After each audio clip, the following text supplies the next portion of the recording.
إن أصدق الحديث كتاب الله وخير الهدي هدي محمد صلى الله عليه وسلم وشر الأمور محدثاتها وكل محدثة بدعة وكل بدعة ضلالة وكل ضلالة في النار. اللهم رب اشرح لي صدري ويسر لي أمري واحلل عقدة من لساني يفقهوا قولي. اللهم رب يسر ولا تعسر وتمم بالخير. اللهم ذكرنا منه ما نسينا وعلمنا منه ما جهلنا. السلام عليكم ورحمة الله وبركاته. Alhamdulillah, Alhamdulillah bersyukur kepada Allah Subhanahu wa Ta'ala. Allah Subhanahu wa Ta'ala masih lagi memberikan kesempatan kepada kita untuk dapat kita bersua secara maya pada pagi ini di dalam perkongsian ilmu tauhid daripada kitab Al-Fiqhul Akbar dengan Imam Abu Hanifah. Dan bersyukur juga kepada Allah Subhanahu wa Ta'ala kerana Allah Subhanahu wa Ta'ala masih lagi memberi peluang kepada kita untuk kita melangkah ke tahun Masihi yang seterusnya, iaitu 2024, walaupun ia bukan merupakan tahun baru Islam, tapi ia tetap merupakan tanda perubahan, peningkatan usia kita dan juga perpindahan daripada satu tahun kepada satu tahun yang seterusnya. Dan mudah-mudahan perpindahan ke tahun yang seterusnya akan memberikan semangat, menambahkan semangat kepada kita untuk kita memperbanyakkan, menambahkan ilmu dan memperbanyakkan amal kepada Allah Subhanahu wa Ta'ala. InsyaAllah pada pagi ini kita sambung perkongsian ilmu berkenaan dengan tauhid ini, masih lagi berkenaan dengan persoalan iman dan juga Islam. Kita sambung pada muka surat seterusnya. Bagi sesiapa yang ada buku boleh tengok pada muka surat 84. Kita baca dulu pada apa yang terdapat pada skrin. Orang-orang beriman sama pada iman dan tauhid. Semua orang beriman sama pada asal iman dan asas tauhid dari segi wajib menerima dan mengakui apa yang diwahyukan Allah dan disampaikan oleh Rasulullah sallallahu alaihi wasallam. Mereka juga sama dari segi wajib menafikan dari Allah sebarang bentuk syirik sama ada pada zat, nama atau perbuatan.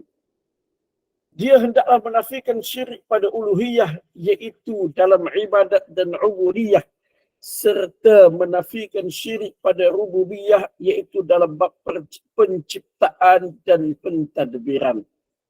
Sesiapa yang menafikan sebahagian sahaja, maka dia tetap seorang musyrik seperti musyrikin Mekah yang mengakui ketuhanan Allah dalam bab penciptaan tetapi mensyirikkan Allah dalam bab ibadat dan doa. Manusia berbeza dari segi amalan yang merupakan salah satu perkara iman. Menurut Imam Abu Hanifah, amalan merupakan juzuk pelengkap kepada iman dan syarat kepada kesempurnaan iman.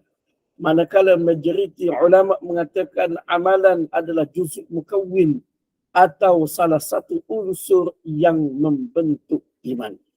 Yang insyaAllah kita baca dulu.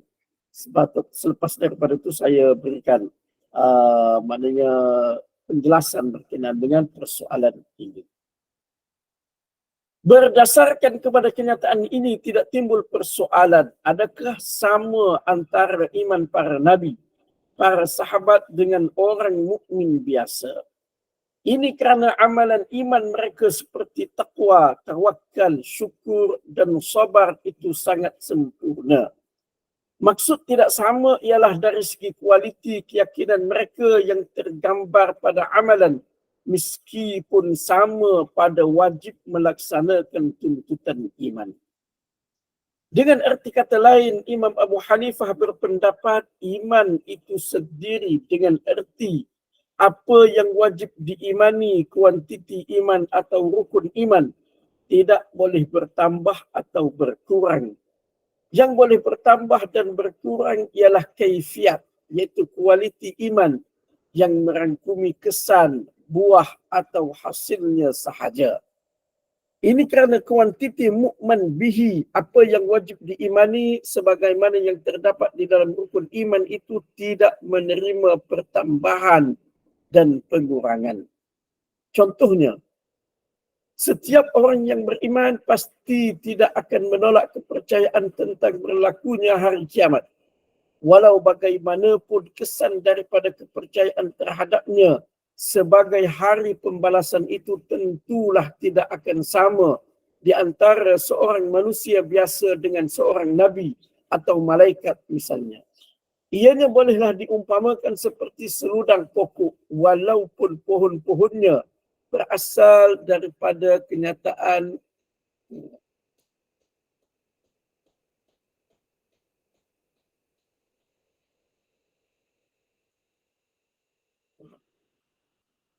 walaupun pohon-pohonnya berasal daripada baka yang sama, tetapi masing-masing tidak menghasilkan jumlah buah yang sama banyak.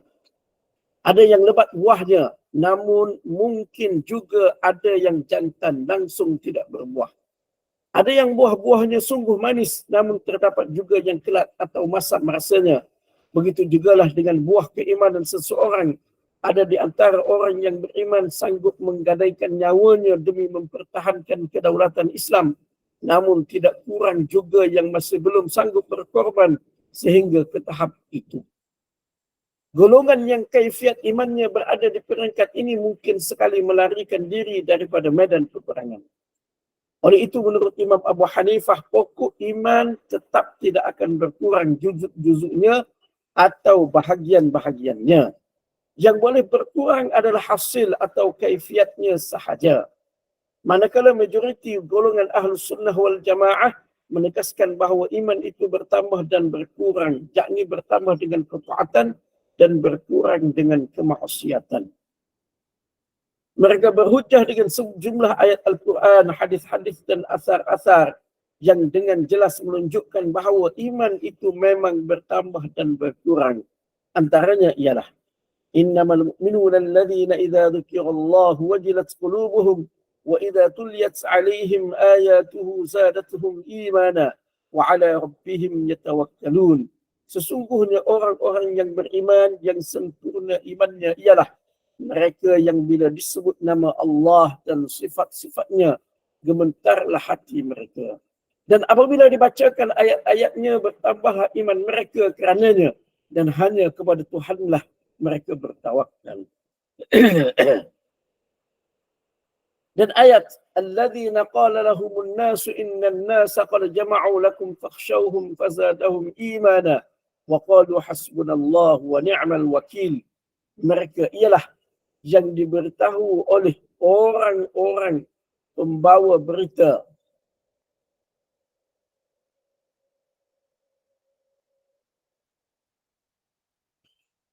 bahawa kaum kafir musyrik telah mengumpulkan pasukan untuk memerangi kamu. Oleh itu hendaklah kamu gerun kepadanya.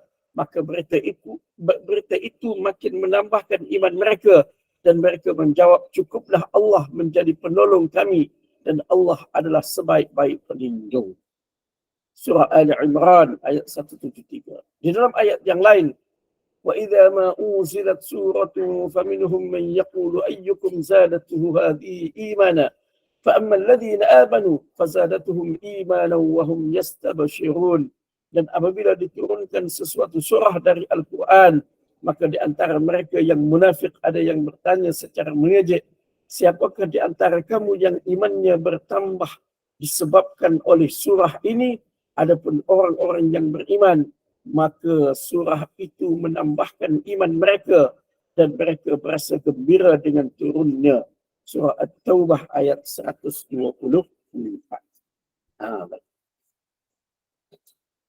Jadi ini adalah kita kata dia, maknanya tajuk pecahan kepada perbincangan berkenaan dengan iman dan Islam.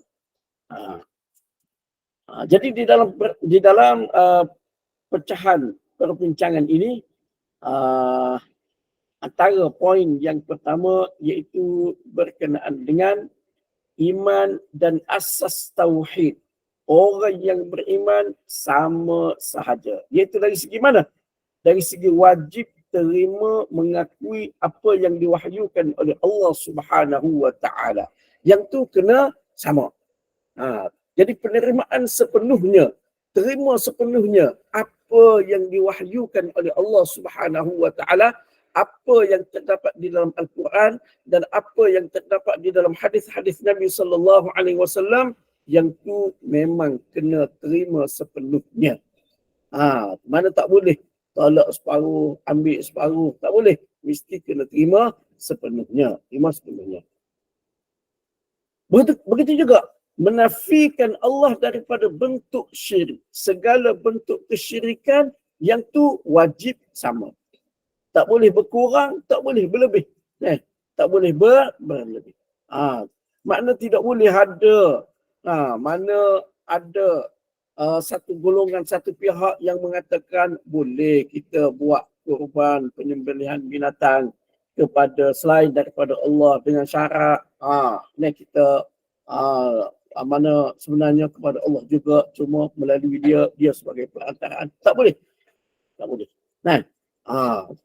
Begitu juga memohon pertolongan di dalam bab persoalan yang di luar daripada batas kemampuan manusia, batas kemampuan makhluk.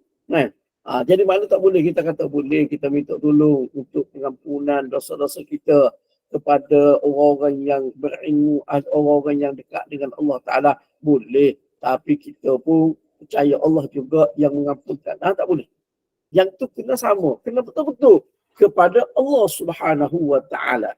Hanya yang boleh memberi pengampunan kepada kita, hanya dijadikan sebagai tempat korban dan sebagainya, hanya kepada Allah Subhanahu wa Ta'ala sahaja. Di dalam beribadat hanya kepada Allah Subhanahu wa Ta'ala. Di dalam segala bentuk penciptaan, pentadbiran alam ini hanya kepada Allah Subhanahu wa Ta'ala sahaja. Mana tidak boleh berlaku lebih dan juga kurang. Kalau berlaku sedemikian, maka itu akan menyebabkan seseorang itu gugur keimanannya kepada Allah Subhanahu wa Ta'ala. Seperti contoh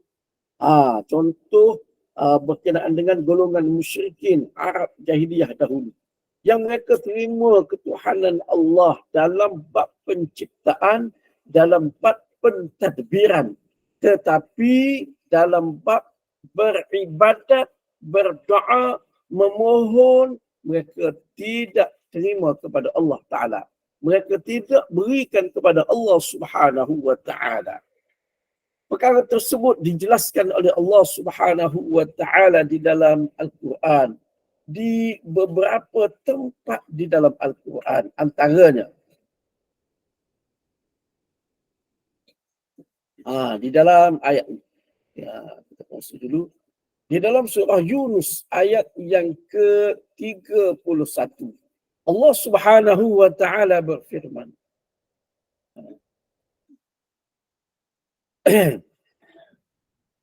قل من يرزقكم من من السماء والأرض أم من يملك السمع والأبصار ومن يخرج الحي من الميت ويخرج الميت من الحي ومن يدبر الأمر فسيقولون الله فقل أفلا تتقون. Allah Ta'ala kata kepada Nabi sallallahu alaihi wasallam, katalah kepada orang musyrik, kepada mereka, kepada orang yang mensyirikkan Allah Subhanahu wa Ta'ala. Tanya dia, siapa yang beri rezeki kepada kamu daripada langit dan juga daripada bumi? Siapakah yang menguasai pendengaran dan penglihatan? Siapakah yang mengeluarkan makhluk yang hidup dari benda yang mati dan mengeluarkan benda yang mati dari makhluk yang hidup? Ataupun sesiapa yang mematikan dan juga menghidupkan. Dan siapakah pula yang mentadbirkan urusan sekalian alam? Mentadbirkan alam, perjalanan, bulan, bintang, cakrawala, menumbuhkan tumbuhan dan sebagainya. Cuba tanya. Dengan pertanyaan-pertanyaan itu, maka mereka yang musyrik tetap akan menjawab, mengakui dengan berkata, Allah jualah menguasai segala-galanya. Oleh itu katakanlah, jika kamu mengakui yang demikian, maka kenapa kamu tidak mahu bertakwa? Ha. Jadi di dalam ayat ini Allah Subhanahu wa taala jelaskan. Allah Taala jelaskan di dalam ayat ini, Allah Taala suruh tanya golongan musyrikin tu.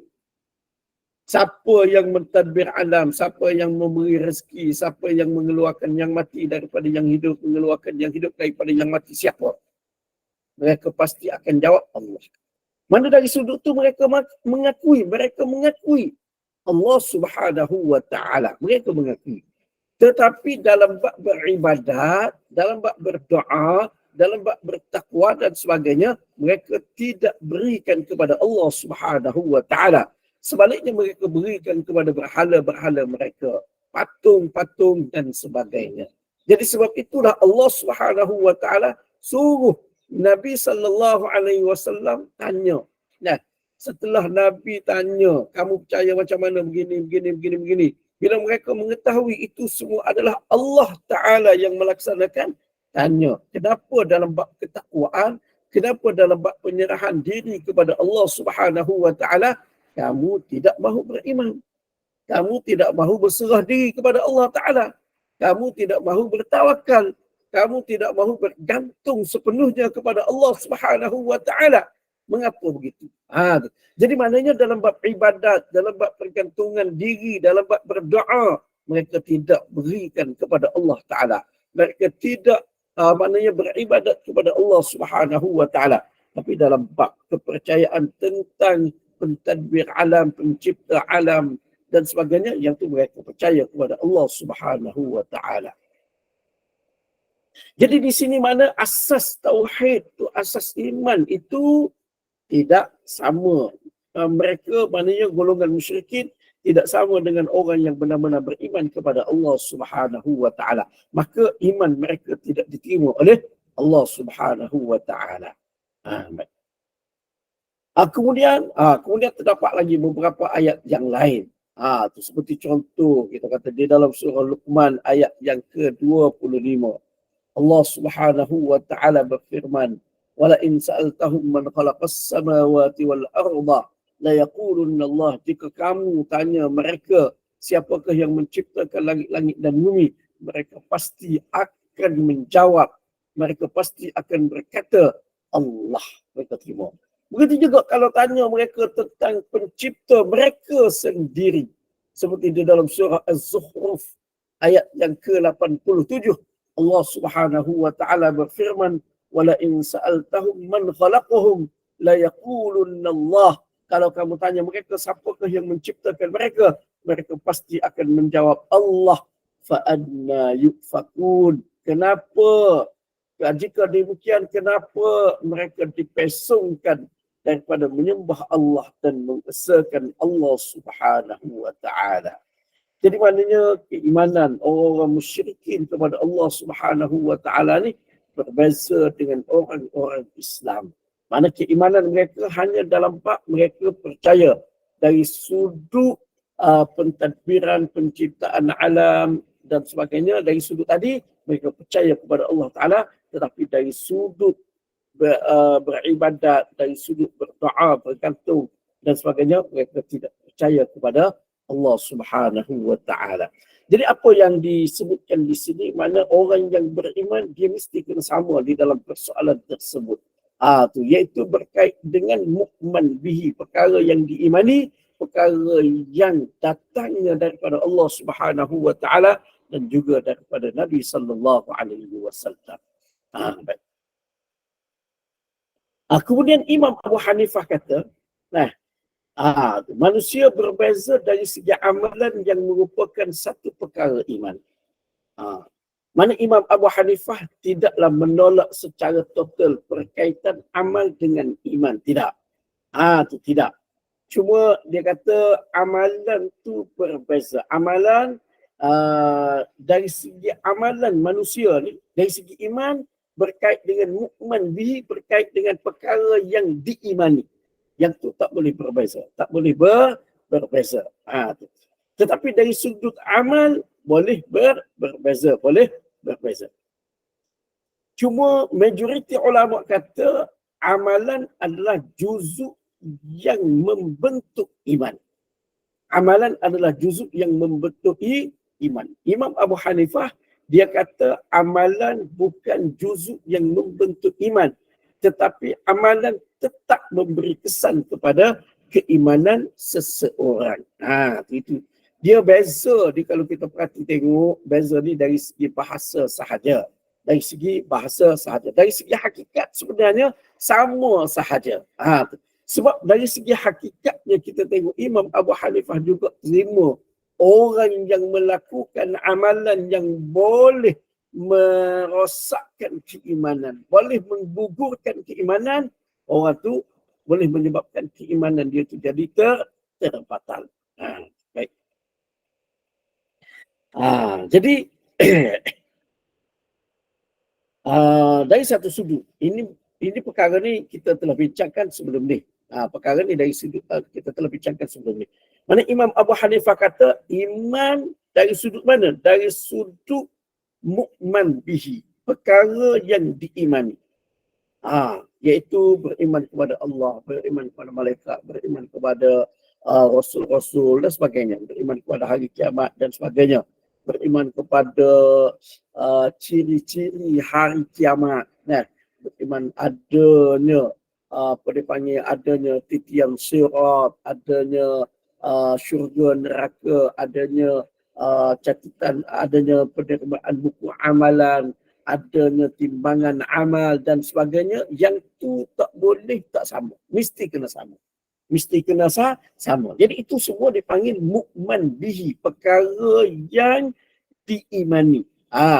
Jadi iman dari sudut perkara yang diimani. Dari sudut perkara yang wajib diimani. Yang tu tidak boleh berlebih, tidak boleh berkurang. Maknanya tidak boleh dalam beriman ini kita beriman kepada hari kiamat, tapi salah satu ciri beriman kepada hari kiamat tentang titian sirat tak nak terima.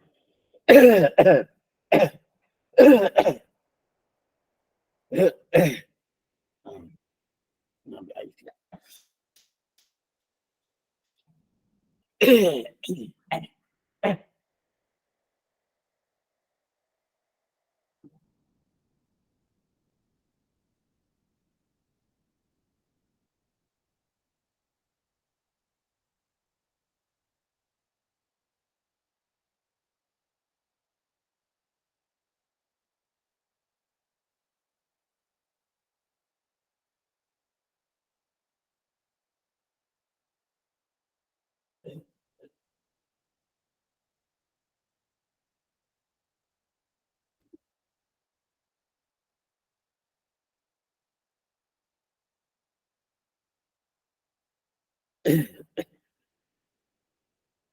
Baik.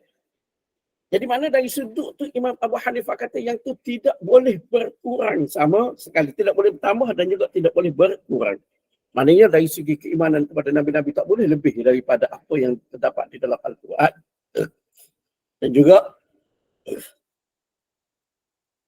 terdapat di dalam hadis-hadis Nabi SAW. Seperti kita kata, beriman kepada malaikat tak boleh lebih. Ada pernahlah saya dengar ada seorang tanya saya, dia kata apa cucu dia ke anak saudara dia, gitulah, anak saudara dia nak letakkan nama anak dia tu dengan nama saya lupa, adalah satu nama yang dia kata nama tu nama malaikat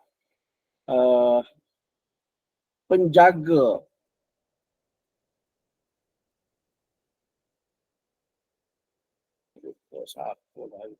apalah, nama malaikat penjaga pintu langit yang ketiga. Itu penjaga pintu langit yang ketiga. Nama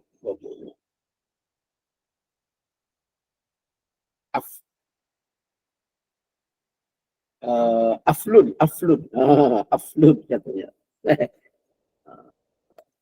Jadi saya cek lah, saya tengok, saya cari-cari tidak ada satu riwayat pun yang menyebutkan nama tu sebagai malaikat penjaga langit kedua.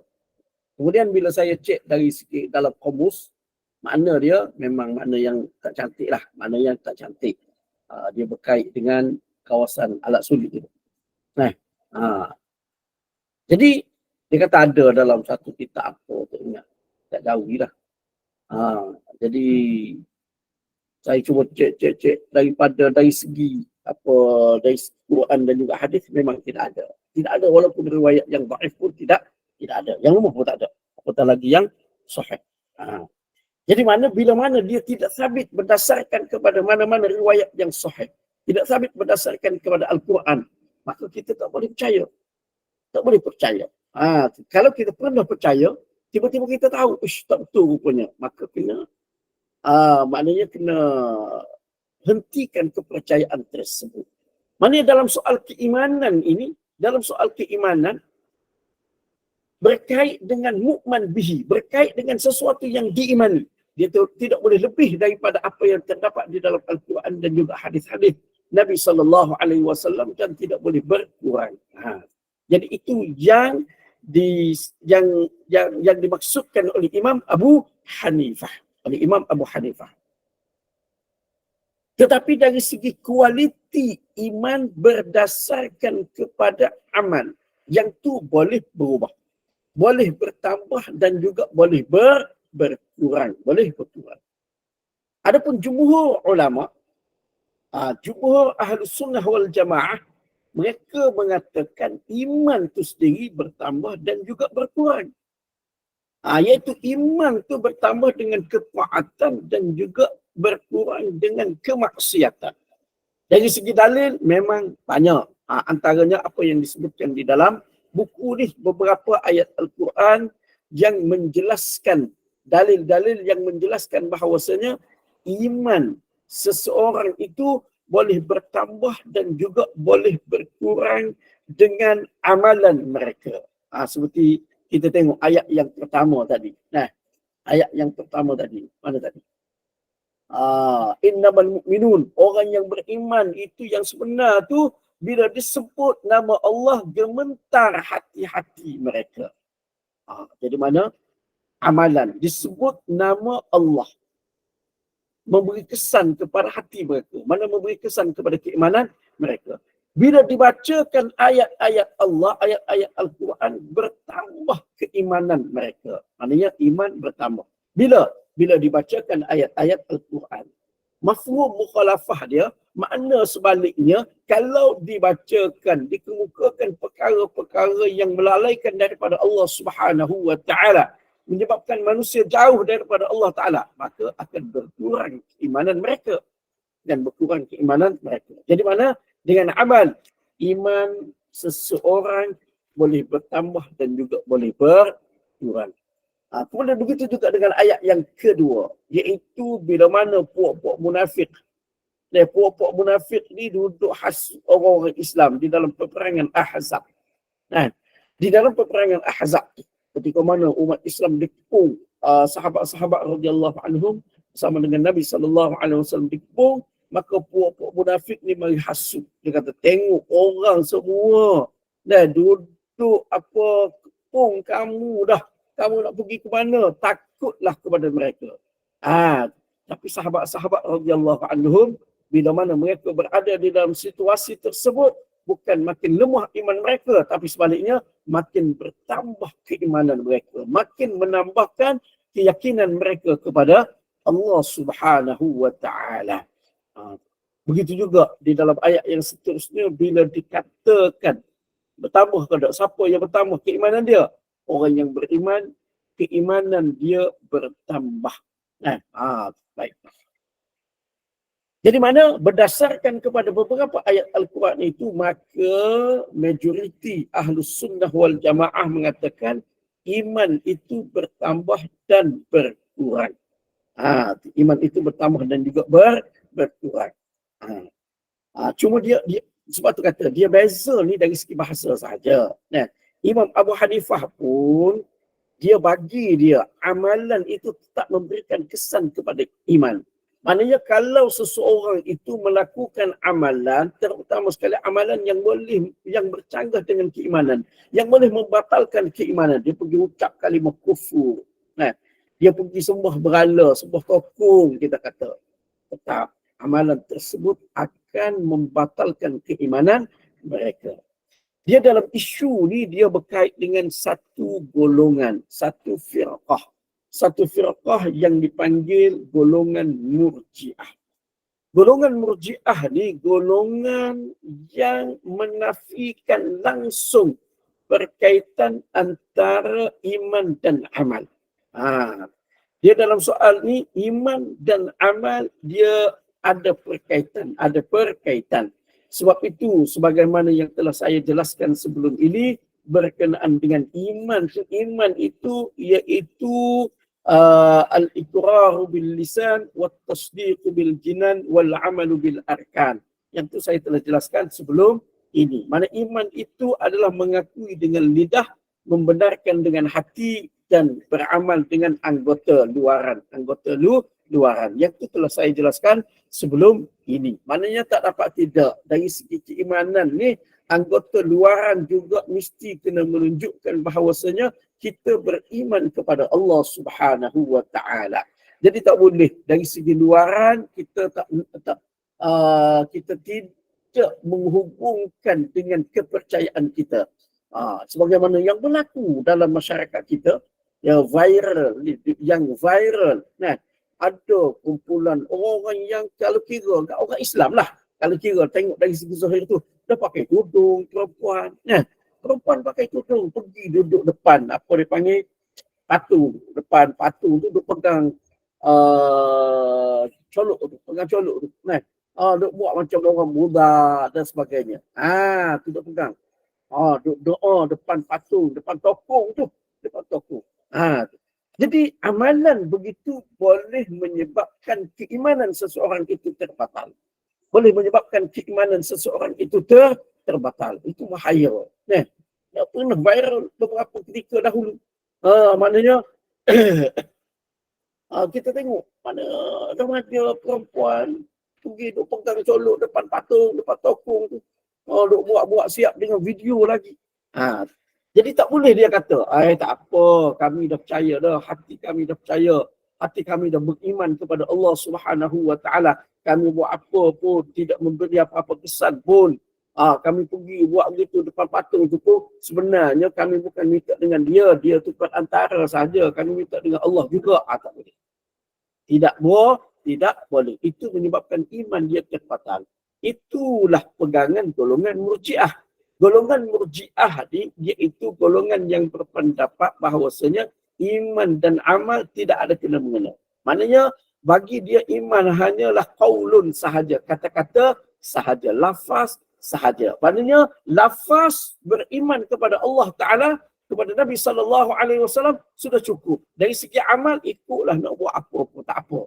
Amal tidak menjejaskan iman. Itu pandangan mereka. Sehingga buat amalan yang bercanggah dengan keimanan, yang boleh membatalkan keimanan pun tak apa bagi mereka. Jadi itu bahaya. Itu golongan Murji'ah.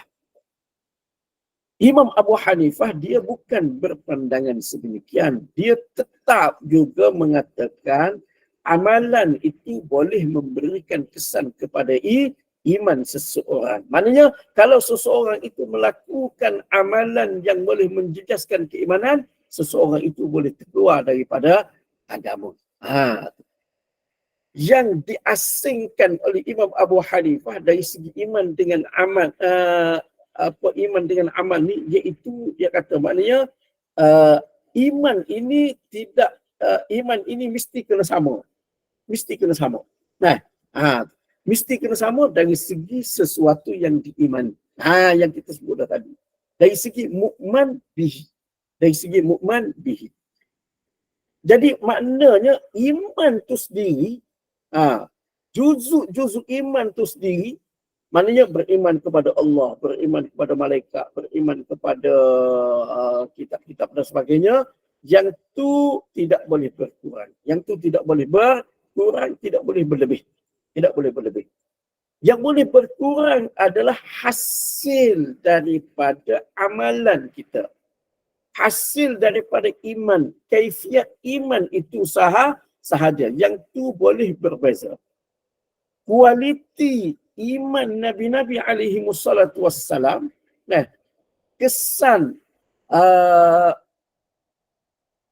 hasil daripada keimanan yang terdapat pada Nabi-Nabi tidak sama dengan kualiti ataupun kesan hasil keimanan kita. Tak sama. Tak sama. Kualiti iman tu tak sama. Iman tu sendiri sama. Iman tu sendiri dari segi mukman bihi, dari segi perkara yang diimani, sama. Kualiti iman itu tidak sama. Kualiti iman seseorang disebabkan oleh kesan. Kesan dari segi amalannya. Kesan dari segi amalannya. Amalan dia yang banyak, takwa dia yang tinggi kepada Allah Subhanahu wa taala, tawakal dia yang tinggi kepada Allah taala menyebabkan kualiti iman dia tu tinggi. Sebagaimana iman Nabi-Nabi alaihi wassalatu wassalam dan juga kualiti iman sahabat-sahabat radhiyallahu anhum. Itu tinggi. Sebab apa? Sebab dari segi amalan dia dan sebagainya lebih daripada kita. Tawakal, takwa dia tu lebih daripada kita, lebih daripada orang lain. Baik.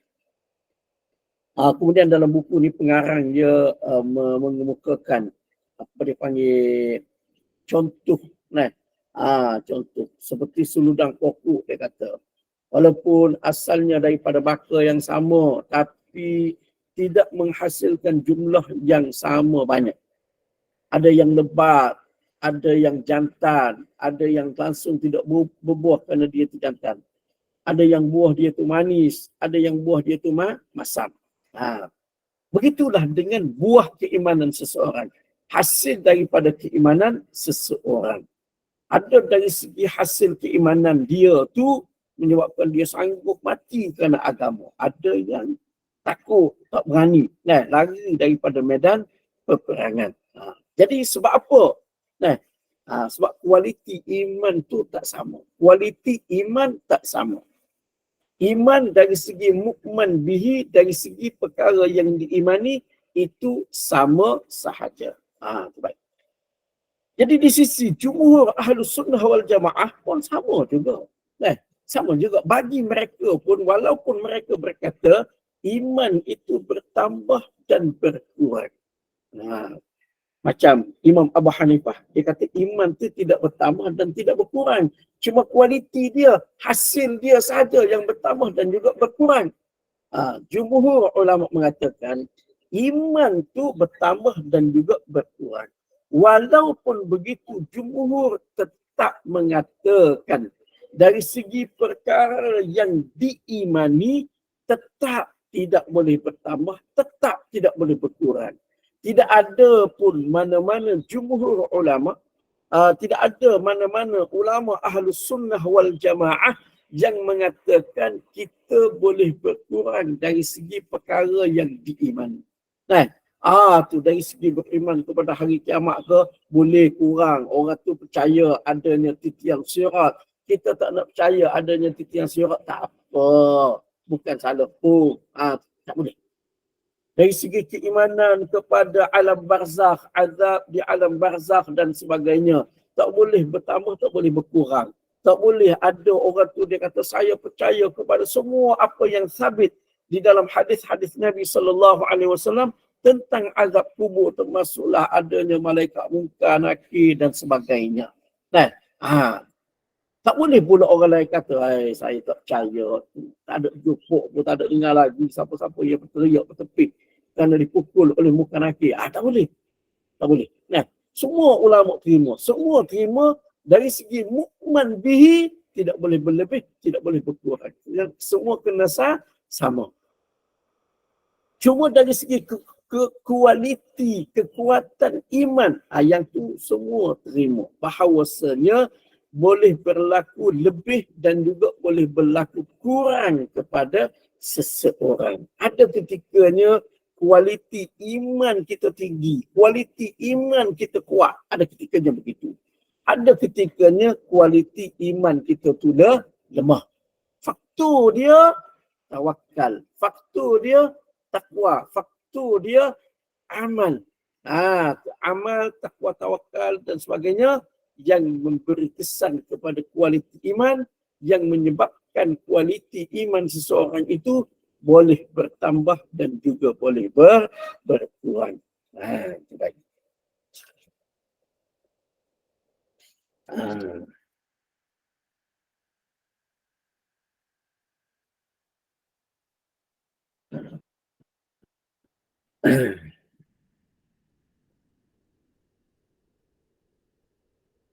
Okey.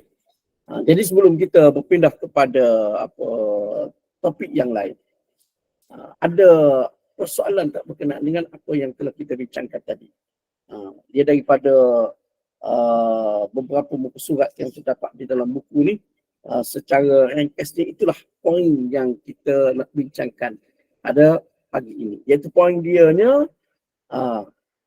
iman dari segi mukman bihi, dari segi sesuatu yang diimani, Allah, malaikat, kitab dan sebagainya, dan hari kiamat dan sebagainya, yang itu tidak boleh lebih, tak boleh berkurang. Dari segi kualiti iman kepada seseorang, boleh lebih dan juga boleh kurang. Disebabkan oleh apa? Disebabkan oleh amalan seseorang. Amalan pula ada amalan apa? Amalan hati ataupun amalan zahir. Amalan luaran. Amalan hati ni apa? Amalan hati seperti takwa, seperti tawakal, seperti sabar dan sebagainya. Dan banyak lagi lah amalan-amalan hati yang lain, seperti riak dan sebagainya. Yang tu amalan-amalan ni amalan hati ataupun amalan luaran, sembahyang, puasa, zakat, yang tu memberi kesan kepada kualiti iman seseorang. Boleh menyebabkan kualiti iman seseorang bertambah lebih ataupun berkurang berkurang. Jadi dari segi pandangan ini sama sahaja, sama ada Imam Abu Hanifah ataupun jumhur Ahlus Sunnah wal Jamaah. Okay. Baik. Ada apa-apa persoalan yang tak berapa jelas berkenaan dengan topik tadi? Boleh kemukakan persoalan.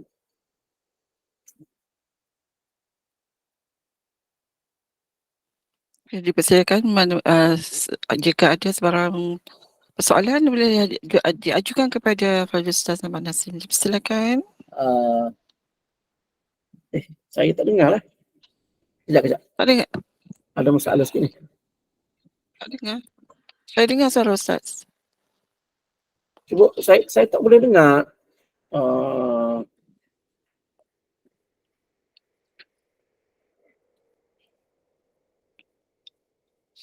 Hello? Ustaz. Okey, Ustaz dengar ke? Tak boleh dengar. Ustaz dengar ke? Apa tak dengar ni? Saya dengar.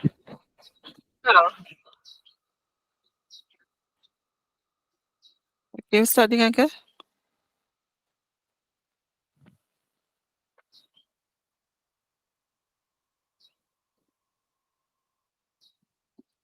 Saya tak dengar suara Ustaz. Oh, tak dengar? Ya. Haizan dengar suara Ustaz ke? Saya kena cabut. Suara Ustaz dengar. Ustaz tu hilang-hilang. Ya, saya dengar pula suara Ustaz. Tak tahu dengar suara Ustaz. Kan, Puan Ramlah dengar. Okey, maknanya okey lah tu. Cuma Ustaz yang ada ni, tak boleh dengar suara kita. Ada boleh dengar. Saya kena buka mikrofon. Tak boleh dengar sekarang? Dengar laptop tapi tak boleh guna mikrofon. Okey, tak apa. Ada tak yang nak bertanya? Dipersilakan. Saya rasa semua dah jelas tak? Tak ada pertanyaan? Okey. Okay, kita ada masa lagi. Mungkin Ustaz ada nak tambah apa-apa? Berkenaan dengan persoalan tadi tu rasanya tidak ada sebarang pertambahan rasanya sebab dia berkait juga dengan tajuk sebelum ni yang saya rasa dah diberi penjelasan sebelum ni. Cuma kalau kita nak sambung kepada topik yang seterusnya ni, kita boleh bacalah sikit, insyaAllah kita sambung perbincangan dia pada Minggu depan insyaAllah. insyaAllah. Kan, okey lah. Mungkin kita boleh berhenti dulu di sini Ustaz kan? nak, InsyaAllah. nak berhenti ke nak itu? Atau Ustaz, saya okey, bukan sebab kita ada masa lagi, Ustaz boleh tambah. Ada yang nak tambah? Silakan. Saya sambung yang ni lah. Okey, baik. Baik. Okey, insyaAllah kita akan bersama pada minggu hadapan. Okey, Hubungan alhamdulillah. Islam dengan iman. Ya Ustaz? والإسلام هو التسليم والانقياد لأوامر الله تعالى فمن طريق اللغة فرق بين الإسلام والإيمان ولكن لا يكون إيمان بلا إسلام ولا يوجد إسلام بلا إيمان وهما كالظهر مع البطن والدين اسم واقع على الإيمان والإسلام والشرع والدين اسم واقع على الإيمان والإسلام والشرائع كلها. Islam ialah penyerahan dan kepatuhan kepada perintah-perintah Allah Subhanahu wa taala. Secara bahasanya ada perbezaan antara iman dan Islam. Tetapi tidak mungkin ada iman tanpa Islam dan tidak mungkin ada Islam tanpa iman. Kedua-duanya itu seperti belakang dan perut, isi dan kulit. Din, iaitu agama, adalah istilah yang menepati iman, Islam dan syariat semuanya. Jadi saya tidak akan sambung perbincangan bawah ni. Cuma saya nak, mungkin saya boleh kongsikan suatu mana di dalam hadis Jibril alaihi salam, dalam hadis yang panjang, hadis Jibril, ketika mana Jibril alaihi salam datang kepada Nabi sallallahu alaihi wasallam, bertanya ke Nabi sallallahu alaihi wasallam beberapa perkara. Tanya Nabi tentang iman, Islam dan juga ihsan dan juga ihsan. Kemudian selepas daripada tu Jibril alaihi salam pergi, lalu Nabi sallallahu alaihi wasallam tanya Sayyidina Umar radhiyallahu anhu, apakah kamu kenal siapa yang datang tu? Sayyidina Umar kata, Allah dan Rasulnya lebih mengetahui. Lalu Nabi sallallahu alaihi wasallam kata, itu adalah Jibril, dia datang kepada kamu mengajarkan agama kamu. Dalam satu hadis yang agak panjang, yang hadis ini terdapat di dalam di dalam kitab hadis 40 Imam An-Nawawi dan juga di dalam kitab-kitab yang lain. Hadis yang dikenali sebagai hadis Jibril. Nanti saya kongsikan hadis itu. Ini.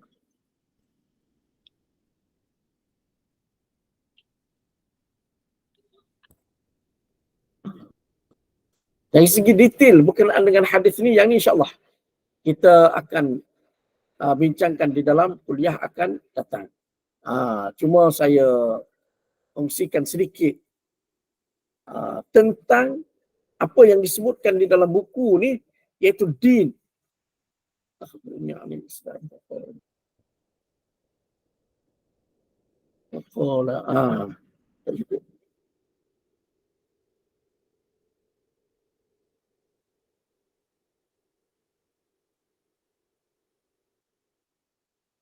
Ini hadis panjang, jadi kita potong-potong share ni.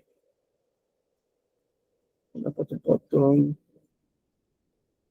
Saya share saja hadis ni dengan terjemahan dia, tapi saya tidak akan bacalah. Cuma apa yang terdapat di dalam hadis ni, selepas daripada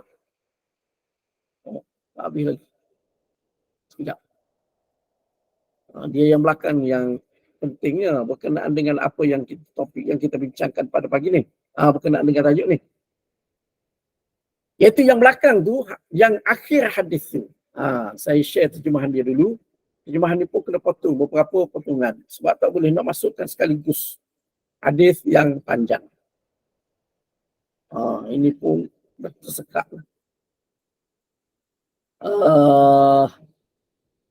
Di dalam hadis ini mana Jibril alaihi salam datang bertanya Nabi sallallahu alaihi wasallam beberapa perkara. Iaitu tentang Islam, iman dan juga ihsan. Kemudian Nabi sallallahu alaihi wasallam jelaskan tentang iman Islam tu dengan rukun Islam yang kita tahu, iaitu 5 perkara tu. 5 perkara tu. Kemudian dia tanya pula berkenaan dengan iman. Lalu Nabi sallallahu alaihi wasallam jelaskan berkenaan dengan iman tu iaitu 6 rukun iman yang kita ketahui.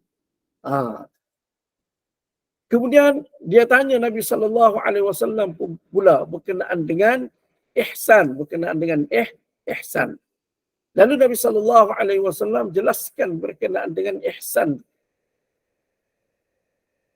Tak sempat habis. Sikit lagi. Dan Nabi sallallahu alaihi wasallam jelaskannya. Kemudian Nabi sallallahu alaihi wasallam tanya akhir hadis ini. Kita tengok akhir hadis ini. Nabi sallallahu alaihi wasallam tanya Sayyidina Umar, "Tahukah kamu siapakah orang yang bertanya itu?" Sayyidina Umar jawab, "Allah dan Rasulnya lebih mengetahui." Nabi sallallahu alaihi wasallam kata, "Sesungguhnya dia adalah Jibril. Dia datang mengajarkan kamu agama kamu." Hadis riwayat Muslim. Hadis riwayat Muslim. Baik.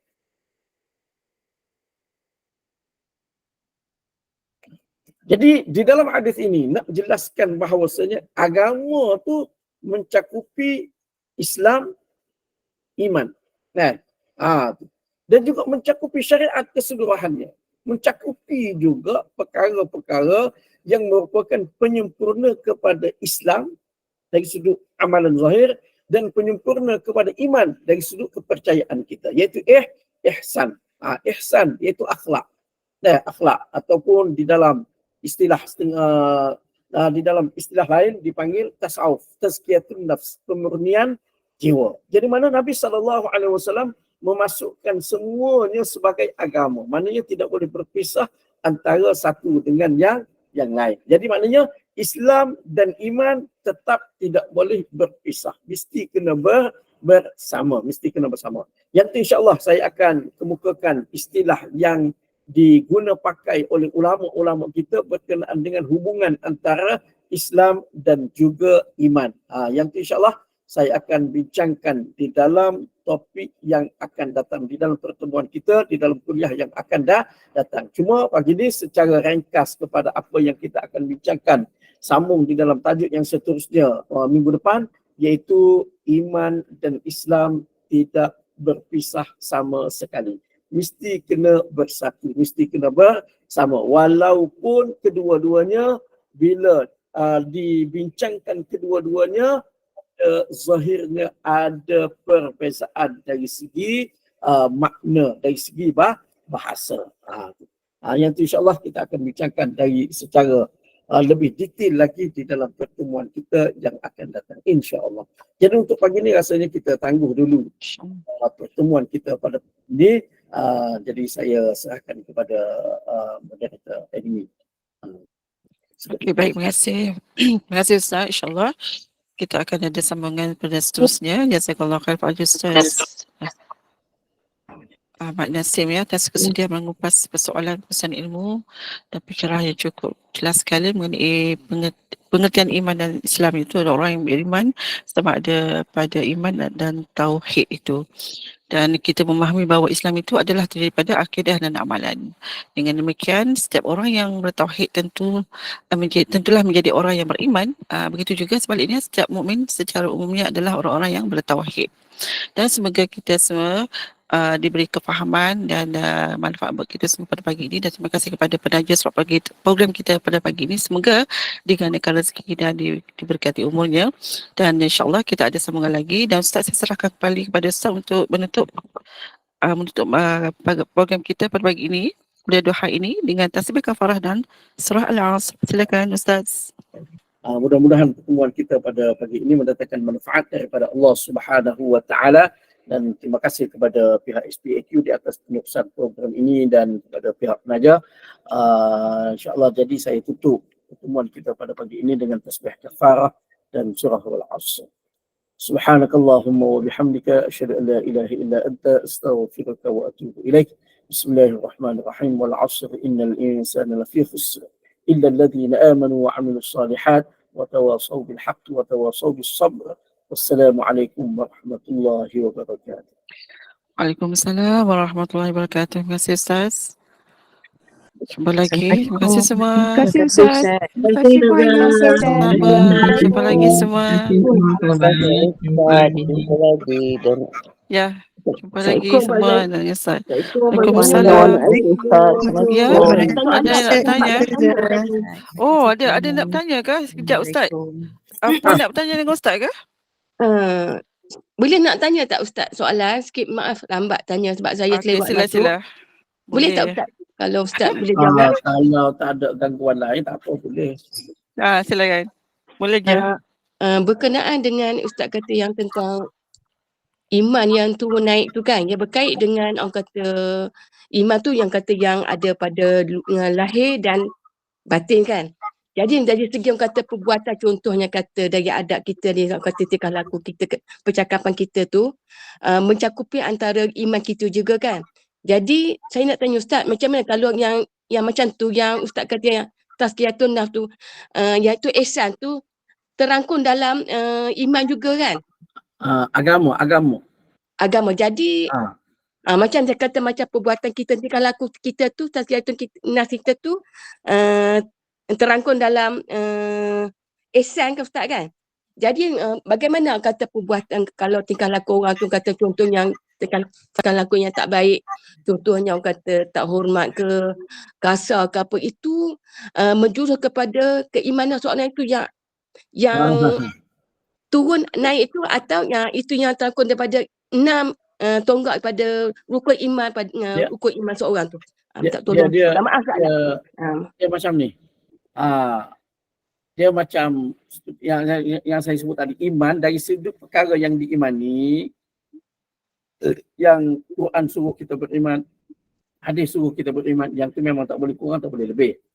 Kemudian berkenaan dengan ihsan tu, akhlak tu, yang dalam hadis Jibril tu, yang Nabi SAW kata terangkum dalam agama. Semua tu termasuk dalam ajaran agama. Termasuklah akhlak. Akhlak seseorang. Akhlak juga adalah merupakan sesuatu yang diajar oleh agama. Buat baik kepada ibu bapa, tak boleh derhaka kepada ibu bapa, itu dari sudut akhlak. Dan kalau kita lihat dari segi ajaran agama pun, mana hadis pun ajar di antara dosa besar adalah derhaka kepada ibu bapa. Jadi itu dari sudut akhlak. Contoh. Okey. Kalau seseorang tu dia derhaka, maknanya iman dia tu berkurang. Kesan daripada amal tu, dia derhaka kepada ibu bapa, maka iman dia tu berkurang. Okey. Kalau semata-mata dia derhaka tanpa dia menganggap halal perbuatan dia, dia tidak kata benda tu bagus. Dia tidak kata baik, bagus, tak ada masalah. Apa masalahnya? Dia tak kata lagu tu, cuma dia tak boleh nak buat. Dia tahu perbuatan dia tu salah dari sudut agama, tapi dia tetap buat juga. Maka dia hanya orang yang kurang iman, dia pelaku maksiat. Tapi kalau dia menganggap perkara tu halal, halal, tak ada masalah, ikutlah, tak ada agama, tak ada kena-mengena. Mana dia menganggap halal perbuatan itu, maka itu boleh menjejaskan iman tu sendiri. Boleh menyebabkan iman dia tu terbatal. Sebab apa? Sebab dia tolak di dalam kepercayaan dia, dalam maknanya di dalam hadis Nabi SAW, Nabi kata, kata terhaka kepada ibu bapa. Dalam Quran pun sebut jangan kata dan sebagainya kepada ibu bapa. Maka kita kena terima. Beriman kena terima. Tak boleh tolak. Kalau tolak dengan kata tak apa derhaka kepada ibu bapa pun, itu mana tolak. Maknanya engkar. Dari segi keimanannya, engkar bahawasanya derhaka kepada ibu bapa adalah larangan daripada Allah Ta'ala. Larangan daripada Nabi SAW. Dia engkar hal tu boleh menyebabkan iman dia tu terjejas. Iman tu sendiri terjejas. Sebab apa? Sebab telah kurang salah satu daripada mu'man bihi. Perkara yang mesti dia kena iman. Dia kena percaya. Maknanya dia kena mengharamkan derhaka kepada kedua ibu bapa kerana Islam Allah Ta'ala mengharamkannya. Maknanya dia kena terima tu. Tiba-tiba dia tolak. Bagaimana kurang satu perkara yang wajib dia imani. Yang wajib dia terima. Kurang dah. Kurang tu boleh menyebabkan iman dia tu terjejas. Tapi kalau dia terima cuma dia tak boleh amal. Dia tahu tak boleh derhaka ibu bapa ni, tak boleh. Tapi aku tak boleh perangai. Ni duit isap dadah ke apa kita kata. Maknanya dia buat tu dalam keadaan dia tak sedar. Itu tidak menjejaskan iman tu sendiri, tapi menjejaskan kualiti iman. Menjejaskan kualiti iman dia tu. Sebab iman tentang mu'man bihi itu perkara yang wajib diimani, itu dia jaga. Cuma amalan dia tu dia terjaga sehingga menjejaskan kualiti iman dia. Boleh? Jadi kalau kita buat analogi yang macam Ustaz cakap tadi, yang contohnya derhaka macam isteri dengan suami pun boleh macam konsep yang sama jugalah. Dia punya sama juga. Ya. Dia jadi, maknanya terpakai dalam hubungan suami isteri juga yang ni. Ya, Yang ni macam kata anak dengan ibu bapa, isteri dengan suami samalah. Dia sebab dalam hadis mana memang Nabi sebut dalam hadis. Antara sebab perempuan ni ramai dalam neraka adalah kerana kufranul ashir. Kerana kufur kepada suami, engkar kepada suami. Jadi mana Islam melarang engkar kepada suami. Itu perkara yang mesti kita kena imani. Kita kena beriman, kita kena terima. Tak boleh tolak. Kalau seseorang tu dia engkar kepada suami dia, tapi dia tahu perbuatan tu salah. Dia tahu salah ni salah, tapi tak boleh. Dia salah. Maknanya dia dari segi keimanan dia, kepercayaan dia bahawasanya Islam melarang engkar kepada suami, yang tu dia terima. Tapi dari segi amalan dia tak boleh nak buat. Maknanya di situ kualiti iman dia tu kurang. Iman tu sendiri ada. Tapi kalau dia tolak, dia kata sama je laki suami isteri. Sama je. Apa yang kita nak doa ke dia je. Kita gaji mahal lagi daripada dia. Nak doa ke dia. Contoh kita kata. Jadi bermakna di situ dia tolak apa yang diwajibkan oleh Allah Ta'ala. Perkara yang sepatutnya kita kena imani, kita kena percaya bahawasanya itu satu kewajipan. Maknanya kufur engkar kepada suami itu adalah satu larangan. Kita kena terima. Kalau tolak yang tu bermakna menolak salah satu daripada apa yang ditetapkan oleh Nabi SAW. Jadi kalau tolak yang tu bermaksud kita telah menghalalkan sesuatu yang diharamkan oleh agama. Yang tu dia boleh menjejaskan iman tu sendiri. Itu sebab kurang dah di situ berkaitan dengan mu'man bihi, berkaitan dengan sesuatu yang mesti kita kena percayai. Di situ dah kurang. Jadi mana ada beza antara dia buat, dia tak percaya sebenarnya. Maknanya bukan. Dia terima engkar suami, derhaka suami itu, dia terima bahawasanya perkara itu salah. Tapi dia buat juga. Maka iman dia tu tak terjejas. Iman tu sendiri tidak terbatal, tidak terjejas. Cuma kualiti iman tu jadi lemah. Tapi kalau dia tolak, bermaksud dia menganggap halal perbuatan yang diharamkan oleh agama, yang tu boleh menyebabkan iman dia tu boleh terjejas. Itu makna kita kena bezakan antara dua perkara. Jadi Okey. tak terkait dengan apa dengan kufur apa semua tak adalah Ustaz. Okeylah kita kalau kita mengingkari yang tadi tu, contoh tak adalah kata terkait dengan kufur dengan kita mentauhidkan Allah, tak adalah yang tu.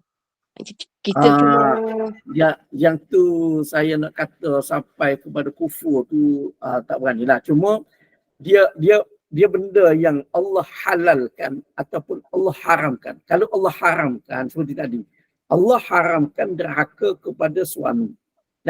Tak boleh kita kata halal. Apa tak?